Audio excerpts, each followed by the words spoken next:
एक आदमी 3 mobile phone बेचने लाया, लेकिन अजीब बात यह है कि मालिक पहले फोन की बैटरी निकालकर यह सुनिश्चित करना चाहता था कि सिम कार्ड अभी भी अंदर है, तभी कीमत बताने के लिए तैयार था। 3 मोबाइल फोन, 3 दिनार।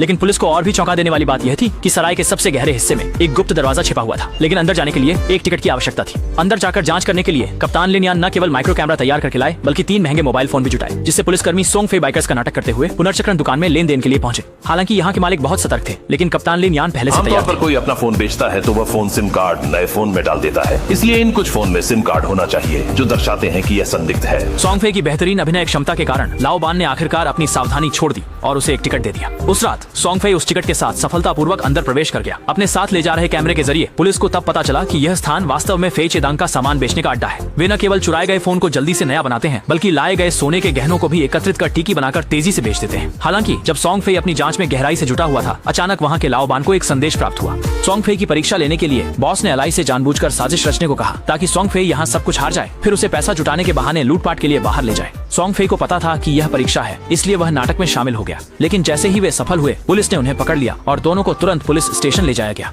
जब अलाई असमंजस में था, तब सोंग फे ने तुरंत कहा कि उसके पास एक तरीका है, फिर तुरंत प्रदर्शनी शुरू की। अभिनय।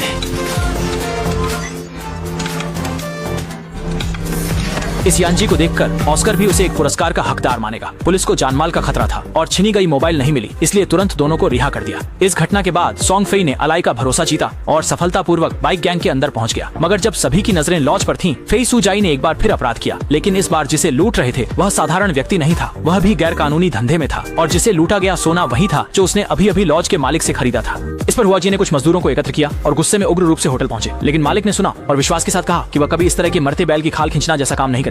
लेकिन जब हुआजी ने लुटेरे की शक्ल बताई तो मालिक तुरंत समझ गया कि यह काम फई शुजाई का है, इसलिए उसने तुरंत अलाई से संपर्क करने के लिए कहा और फई शुजाई को बुलाया। और जब अलाई फोन कर रहा था, तब संयोग से सोंग फे ने सुना और तुरंत खबर कप्तान लिन यान को बता दी। कृपया मुझे मंजूरी दें, तुरंत गिरफ्तारी टीम को तैनात करें। पकड़।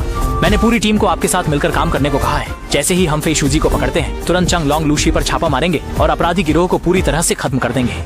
हालांकि जब पुलिस ने गिरफ्तारी के लिए तैयारी की, तभी आने वाले फाई सुजाई ने नीचे इकट्ठा हो रहे लोगों को देखा और जल्दी से मुड़कर भाग गया, जिससे वह पुलिस के घेराव से निकल गया। लेकिन इसी समय अचानक लिन यान दिखाई दी। हालांकि किसी ने भी नहीं सोचा था कि यह वास्तव में फाई सुजाई की साजिश थी और सामने खड़ा व्यक्ति केवल एक नकली था।